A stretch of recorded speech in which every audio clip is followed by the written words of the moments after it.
हुड्डा पूर्व मुख्यमंत्री और साथ में दिव्यांशु मोती राजा पहुंच चुके हैं।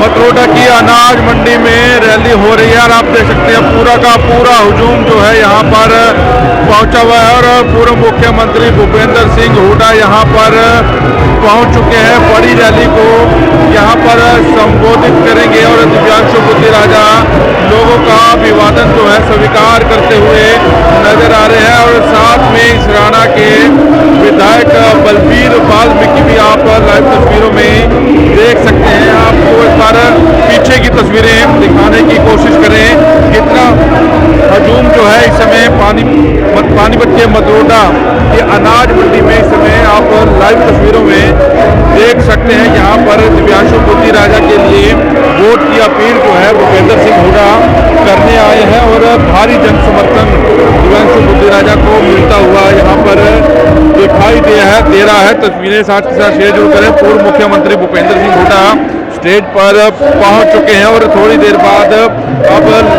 संबोधित करेंगे और दिव्यांशु मोती राजा के पक्ष में वोट डालने की अपील करेंगे। आप देख सकते हैं स्टेज पर पूरी तरह हजूम है और पूरी तरह स्टेज जो है खचाखच भरी हुई और यहीं पर पूर्व मुख्यमंत्री थोड़ी देर बाद अपना संबोधन देंगे।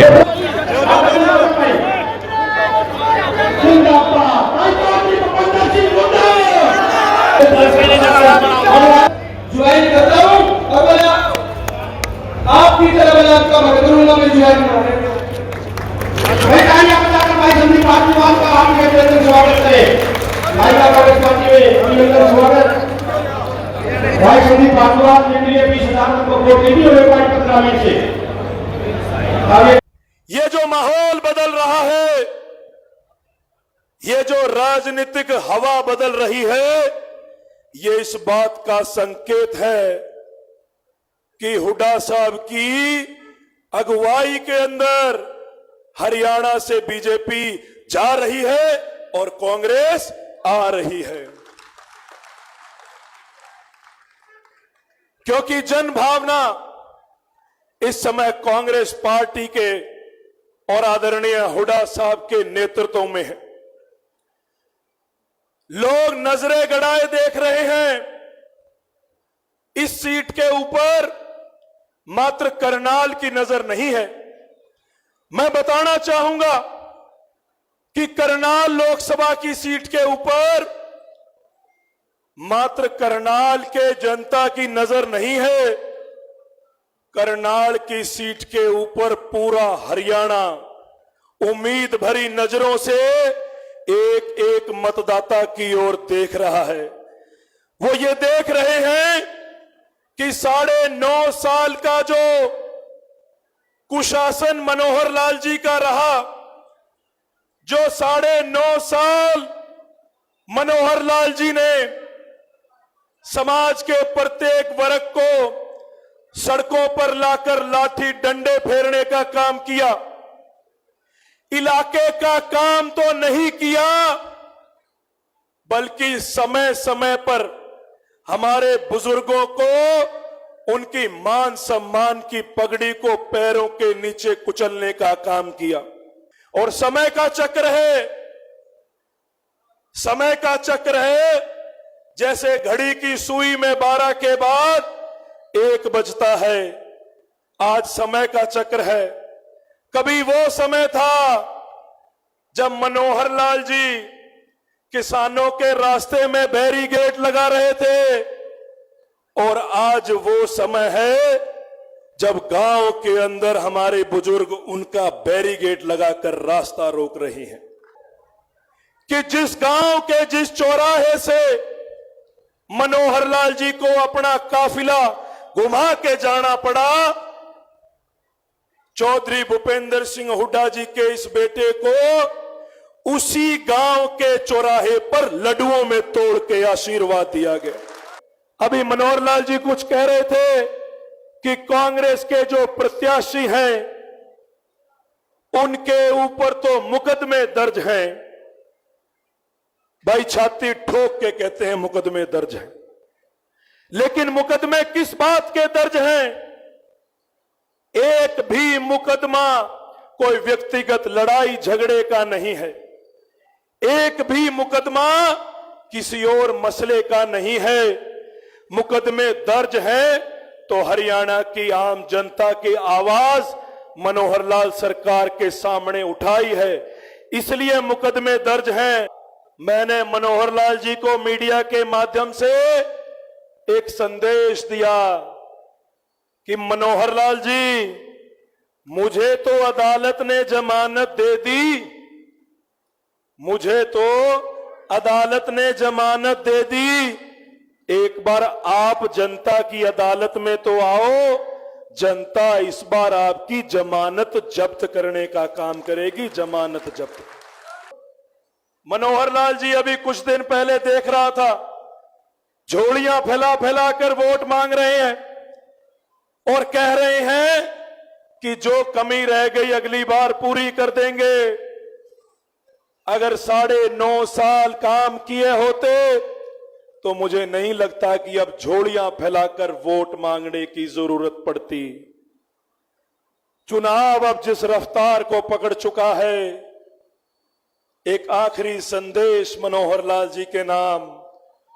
तो लो अब मैं जाता हूं, आखिरी संदेश सुनाता हूं। याचना नहीं अब रण होगा, जीवन जया की मरण होगा। मनोहर लाल जी, रण अब ऐसा होगा, फिर कभी नहीं जैसा होगा, फिर कभी नहीं जैसा होगा। देखो, आज हम सब यहाँ इकट्ठे हुए हैं लोकसभा के चुनाव के लिए। लोकसभा में हमारी पार्टी का उम्मीदवार बुद्धि राजा जी है, जवान है और ऊर्जा है इसमें, इसके मन में आप लोगों की सेवा करने का। और ये चुनाव लोकसभा का पूरे देश में हो रहा है। पूरे देश में कांग्रेस के साथ मिला के 26 पार्टियों का एक गठबंधन बना है जिसका नाम है इंडिया अलायंस, इंडिया गठबंधन। 26 पार्टियों का है ये। तब सवाल आता है, भाई क्या जरूरत थी इतनी पार्टियों का गठबंधन करने की, क्यों किया? कांग्रेस तो बहुत बड़ी पार्टी है, खुद में सक्षम है, लेकिन देश बहुत बड़ा है। इनका लक्ष्य, सारी पार्टियों एक ही लक्ष्य है, एक ही निशाना है, और उसके लिए गठबंधन बना है कि देश का जो हमारे बुजुर्गों ने जो कुर्बानियां देकर देश आजाद कराया, फिर संविधान बनाया, और जिस संविधान के अनुसार देश चल रहा है उस संविधान को बचाना है, इस वास्ते गठबंधन बना है इंडिया अलायंस। देखो, संविधान बचेगा तो लोकतंत्र बचेगा, प्रजातंत्र बचेगा, और प्रजातंत्र बचेगा जब भी तुम्हारे अधिकार बचेंगे, चाहे वोट देने का हो चाहे कोई हो, नहीं तो मामला खराब हो जाएगा। ये एक लक्ष्य लेके पूरे देश में आज चुनाव हो रहा है और सारे देश से खबरें आ रही हैं। मुकाबला एनडीए सरकार और इंडिया अलायंस में है। सारे देश से खबर आ रही है कि केंद्र में इंडिया अलायंस की सरकार बनने जा रही है और भाजपा जा रही है। जो केंद्र में सरकार बनने जा रही है इंडिया अलायंस की, तो हमारे नेता राहुल गांधी जी ने मैनिफेस्टो बनाया है, एक घोषणा पत्र दिया है, जिसको आप कह सकते हैं कि अधिकार दिए कि भाई क्या क्या अधिकार होने चाहिए। मोटी मोटी 4-5 बात बता रहा हूं, बाकी तो वो सारा आपके पास पहुंच जाएगा, आपको घर घर पहुंचाना है। भाई, एक तो ये है कि इस केंद्र सरकार ने 2014 के बाद और अब तक 30 लाख, ये तो कहते थे 2 लाख नौकरियां लगाएंगे हर साल, 30 लाख पक्की नौकरी केंद्र सरकार की खाली है।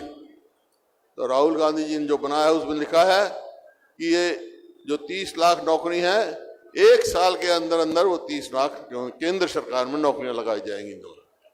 दूसरा, जो बेरोजगारी, पढ़े लिखे हमारे वो हैं, डिप्लोमा होल्डर हैं, ग्रेजुएट हैं, जो पढ़े लिखे हैं बेरोजगार, उनको अप्रेंटिसशिप दी जाएगी 1 लाख रुपए साल की, ताकि वो अपना गुजारा कर सके, आगे बढ़ सके। इसी प्रकार जो हमारी मातृशक्ति है, इनका लिए भी फैसला है, घर में जो भी बुजुर्ग महिला होगी उसको भी 1 लाख रुपया साल का दिया जाएगा ताकि वो सम्मान से जी सके। और इसी प्रकार से अलग अलग वर्गों के लिए किसान के लिए फैसला किया है कि किसान की एमएसपी की कानूनी गारंटी होगी, कानूनी उसको एमएसपी गारंटी दी जाएगी और जो किसान का एमएसपी से कम खरीदेगा उसकी सजा होगी। और एमएसपी जो है स्वामीनाथन के भाव से होगी, जिसकी लड़ाई आप 13 महीने देखा है सड़कों पे हुई है। हरियाणा की किसान यहाँ लड़े इस बात के लिए, कानूनी गारंटी मांगने के लिए। और किसान का और गरीब आदमी का, इनने तो 16 लाख करोड़ माफ किए अमीर आदमियों के।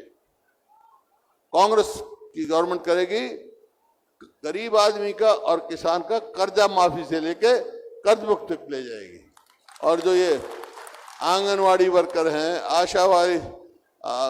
आशा की वर्कर हैं, मिड डे मील की वर्कर हैं, उनकी जो केंद्र सरकार की जो है वो केंद्र सरकार दुगनी उनकी तनख्वाह करेगी। और जो मनरेगा है उसका कम से कम 400 रुपये, आज तो कुछ उसका 400 रुपये रोज की दिहाड़ी केंद्र सरकार देगी और हरियाणा सरकार बनेगी तो 200 हम हरियाणा देंगे भाई, 600 रुपये दिहाड़ी मिलेगी मनरेगा की वर्कर को। तो ये है। आज मैं एक बात बता रहा हूँ, एक और बात, मैं सारे हरियाणा में घूम चुका आया हूँ। आज मैं कह सकता हूँ दावे के साथ 36 बिरादरी ये फैसला कर चुकी है कि अगली सरकार हरियाणा में कांग्रेस की बनेगी। आपको पूरा समर्थन मिल रहा है जी, आज भी पूरी भीड़ थी यहाँ पर नजर आ रही है। हाँ जी, ये हर जगह समर्थन मिल रहा है। उसके आधार पर मैं कह सकता हूँ, जहाँ जहाँ पूरे हरियाणा में मैं घूम के आया हूँ, जो जन समर्थन मिल रहा है उसके आधार पर मैं कह सकता हूँ मेरा भी राजनीतिक तजुर्बा है, कांग्रेस के पक्ष में लहर चल रही है। और जब लहर चलती है किसी पार्टी के पक्ष में तो स्वीप हुआ करता है। 2-4 सीटें बीजेपी को दे रहे हैं, नहीं दे रहे?